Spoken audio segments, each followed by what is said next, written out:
Hi friends, ഇതുപോലെ നമ്മളൊരു പുതിയ സീരീസ് സ്റ്റാർട്ട് ചെയ്യുകയാണ്. എന്താണെന്ന് വെച്ച് കഴിഞ്ഞാൽ ഡ്രോപ്പ് ഷിപ്പിംഗ് ആണ്. എനിക്ക് തോന്നുന്നു ഓൾമോസ്റ്റ് എല്ലാ ആളുകൾക്കും അറിയായിരിക്കും എന്താണ് ഡ്രോപ്പ് ഷിപ്പിംഗ് എന്നുള്ളത്. കാര്യം ഇപ്പോഴത്തെ ഒരു ട്രെൻഡിങ് ടോപ്പിക്കായിട്ട് മാറിയിരിക്കുകയാണ് ഡ്രോപ്പ് ഷിപ്പിംഗ് എന്ന് പറയുന്നത്.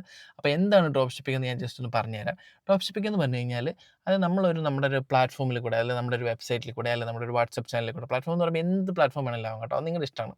ടെലഗ്രാം ചാനലാകാം, വെബ്സൈറ്റ് ആവാം, വാട്സപ്പ് ചാനലാവാം, എന്ത് സംഭവങ്ങളിലാവാം, ഏത് പ്ലാറ്റ്ഫോമിൽ കൂടെ വേണമെങ്കിലും നമ്മളൊരു പ്രൊഡക്റ്റിനെ സെല്ല് ചെയ്യാണ്. ലൈക്ക് ഒരു സപ്ലയർ ചെയ്യുന്ന ഒരു പ്രൊഡക്റ്റ് നമ്മൾ എടുത്തിട്ട് നമ്മൾ ആ സാധനം നമ്മൾ ഈ പറഞ്ഞ പോലെ ഒരു കസ്റ്റമർക്ക് സെല്ല് ചെയ്യുന്നതിനാണ് ഡ്രോപ്പ് ഷിപ്പിംഗ് എന്ന് പറയുന്നത്. അപ്പോൾ ഇതിൽ അഡ്വാൻറ്റേജ് എന്താണെന്ന് വെച്ചാൽ നോർമൽ ഇപ്പോൾ ഈ ചെയ്യുന്നതിന് ഇ കൊമേഴ്സ് എന്ന് വേണമെങ്കിൽ നമുക്ക് പറയാം. അപ്പോൾ ഇതിലെ അഡ്വാൻറ്റേജ് എന്താണെന്ന് വെച്ച് കഴിഞ്ഞാൽ ഇതിൽ നമ്മൾ ഫിസിക്കലായിട്ടൊരു പ്രൊഡക്റ്റ് നമ്മുടെ കയ്യിൽ വെക്കണില്ല. നമ്മൾ ഫിസിക്കലായിട്ട് പ്രൊഡക്റ്റുമായിട്ട് ഒരു ഇൻറ്ററാക്ഷനും ഇല്ല. കാര്യം ഫിസിക്കലി നമ്മൾ പ്രൊഡക്റ്റ് മേടിക്കുന്നില്ല, നമ്മുടെ കയ്യിൽ സ്റ്റോക്ക് ചെയ്യുന്നില്ല, ഒന്നും ചെയ്യുന്നില്ല. അതായത് സപ്ലയറുടെ കയ്യിൽ സാധനമുണ്ട്, നമ്മൾ ലിസ്റ്റ് ചെയ്യുന്നു, നമ്മളത് വിൽക്കുന്നു. അതായത് നമ്മളൊരു മീഡിയേറ്റർ ആയിട്ട് മാത്രം നിൽക്കുകയാണ്.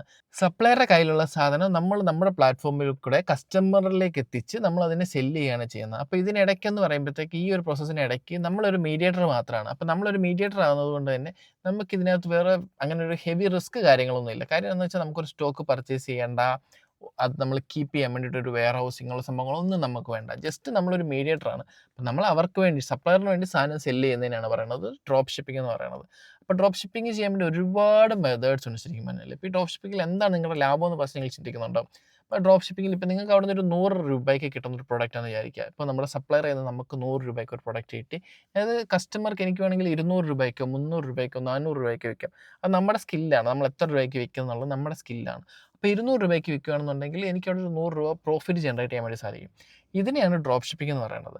അപ്പോൾ ഇത് നമുക്ക് പല മെത്തേഡ്സിൽ ചെയ്യാം. ലൈക്ക് വെബ്സൈറ്റ് ത്രൂ ചെയ്യണമെന്നുണ്ടെങ്കിൽ നമുക്ക് ചെയ്യാൻ പറ്റും. കാരണം നമ്മളിപ്പോൾ ലാസ്റ്റ് ക്രിയേറ്റ് ചെയ്ത ജോബ് പോർട്ടലിന് പകരം നമുക്കൊരു ഡ്രോപ്പ് ഷിപ്പിംഗിനായിട്ടുള്ള ഒരു വെബ്സൈറ്റ് ത്രൂ വേണമെങ്കിൽ ചെയ്യാൻ പറ്റും. വെബ്സൈറ്റ് നമുക്ക് രണ്ട് രീതിയിൽ, ലൈക്ക് എന്താ പറയുക, വേർഡ്പ്രസ് വെച്ചിട്ട് വേണമെന്നുണ്ടെങ്കിൽ നമുക്ക് വെബ്സൈറ്റ് ക്രിയേറ്റ് ചെയ്തിട്ട് അത് ത്രൂ നമുക്ക് വേണമെന്നുണ്ടെങ്കിൽ ചെയ്യാൻ പറ്റും. അതല്ലെങ്കിൽ ഇപ്പം ട്രെൻഡിങ് ആയിട്ടുള്ള സംഭവമാണ് ഷോപ്പിഫൈ ത്രൂ വേണമെങ്കിൽ നിങ്ങൾക്ക് ചെയ്യാൻ വേണ്ടി സാധിക്കും. അപ്പോൾ എങ്ങനെയാണ് അത് വെബ്സൈറ്റിൽ അങ്ങനെ ചെയ്യാൻ ഉദ്ദേശിക്കുന്ന ആളുകൾ ഏത് പ്ലാറ്റ്ഫോം യൂസ് ചെയ്യണം എന്നുള്ളത് നിങ്ങൾക്ക് ചൂസ് ചെയ്യാം. പിന്നെ അതുപോലെ തന്നെ നമുക്കൊരു വാട്സപ്പ് ചാനൽ ക്രിയേറ്റ് ചെയ്തിട്ട് അത് ത്രൂ വേണമെന്നുണ്ടെങ്കിലും ചെയ്യാം. പ്ലസ് നിങ്ങൾക്കൊരു ടെലഗ്രാം ഗ്രൂപ്പ് ക്രിയേറ്റ് ചെയ്യാം, അല്ലെങ്കിൽ ടെലഗ്രാം ചാനൽ ക്രിയേറ്റ് ചെയ്യാം, അത് ത്രൂ വേണമെങ്കിലും നിങ്ങൾക്ക് സെല്ല് ചെയ്യാം. ഇതെല്ലാം നിങ്ങളുടെ ഇഷ്ടമാണ്. ഇതിപ്പോൾ നിങ്ങൾ തീരുമാനിക്കണം ഏത് പ്ലാറ്റ്ഫോമിൽ കൂടെ വേണം നിങ്ങൾക്കിത് സെല്ല് ചെയ്യണം എന്നുള്ളത്. അപ്പം നമ്മളിത് ചെയ്യാൻ പോകുന്നത് എങ്ങനെയാണെന്ന് വെച്ച് കഴിഞ്ഞാൽ നമ്മൾ ഷോപ്പിഫൈ യൂസ് ചെയ്തിട്ടാണ് ചെയ്യാൻ വേണ്ടി പോകുന്നത്. ഷോപ്പിഫൈയിൽ ഇത് കുറച്ചും കൂടെ എന്താണ് പറയുന്നത്, ഈസിയാണ് ചെയ്യാൻ വേണ്ടിയിട്ട്. ഷോപ്പിഫൈയിൽ ഇതിന് വേണ്ടിയിട്ടുള്ള കുറേ ടൂൾസ് കാര്യങ്ങളൊക്കെ ഓൾറെഡി പ്രീ ബിൽഡ് ആയിട്ടുണ്ട്. അപ്പം ഞാനൊരു ബിഗിനർ സ്റ്റേജിലായതുകൊണ്ട് തന്നെ നിങ്ങൾക്ക് വേണ്ടിയിട്ട് എ ടു ഇസഡ് കാര്യങ്ങൾ ഷെയർ ചെയ്ത് തരാൻ വേണ്ടി എനിക്ക് സാധിക്കും. അപ്പം ഞാൻ ചെയ്യുന്ന കാര്യങ്ങളും അതുപോലെ തന്നെ ഓരോ വീഡിയോയിലും ഇപ്പോൾ നിങ്ങൾ പല വീഡിയോ കണ്ടിട്ടുണ്ടെങ്കിൽ അതിലൊക്കെ പറയാത്തതായിട്ടും അങ്ങനെയുള്ള കാര്യങ്ങളെല്ലാം നിങ്ങൾക്ക് വേണ്ടി ഷെയർ ചെയ്ത് തരാൻ വേണ്ടി എനിക്ക് സാധിക്കുന്നതാണ്.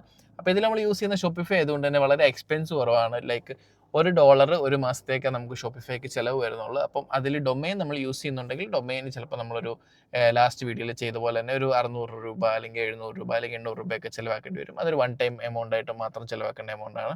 പിന്നെ അല്ലാതെ നമുക്ക് ഷോപ്പിഫൈയിൽ $1 ഒരു മാസത്തേക്ക് ചിലവ് വരുന്നത്. അങ്ങനെ 3 മാസം നമുക്ക് $3 കൊണ്ട് നമുക്ക് ഷോപ്പിഫൈ യൂസ് ചെയ്യാൻ വേണ്ടി സാധിക്കും. അതിനുശേഷം മാത്രമേ ഷോപ്പിഫൈ ചാർജ് ചെയ്യാൻ വേണ്ടി സ്റ്റാർട്ട് ചെയ്യുള്ളൂ. അപ്പോൾ ഈ 3 മാസം കൊണ്ട് നമുക്ക് നമ്മുടെ വെബ്സൈറ്റ് ഫുൾ സെറ്റാക്കി കസ്റ്റമേഴ്സിലേക്ക് എത്തിച്ച് സെയിൽ ജനറേറ്റ് ചെയ്യണം. അപ്പം അങ്ങനെ നമ്മൾ നമ്മുടെ ഫസ്റ്റ് സെയിൽ ജനറേറ്റ് ചെയ്യുന്നത് കാണിച്ച് തന്നതിന് ശേഷം മാത്രമേ ഞാൻ ഈ സീരീസ് നിർത്തുകയുള്ളൂ. അപ്പോൾ നമ്മൾ അടുത്ത വീഡിയോ മുതൽ നമ്മളൊരു ഷോപ്പിഫൈ ത്രൂ ഒരു സ്റ്റോറി ക്രിയേറ്റ് ചെയ്യുന്നതും അതിലേക്ക് പ്രൊഡക്ട്സ് ആഡ് ചെയ്യുന്നതും അങ്ങനെയുള്ള കാര്യങ്ങളെല്ലാം ഞാൻ പറഞ്ഞുതരാം. അപ്പോൾ എന്തായാലും നമുക്ക് അടുത്ത വീഡിയോയിൽ കാണാം. അതുവരേക്കും ബൈ.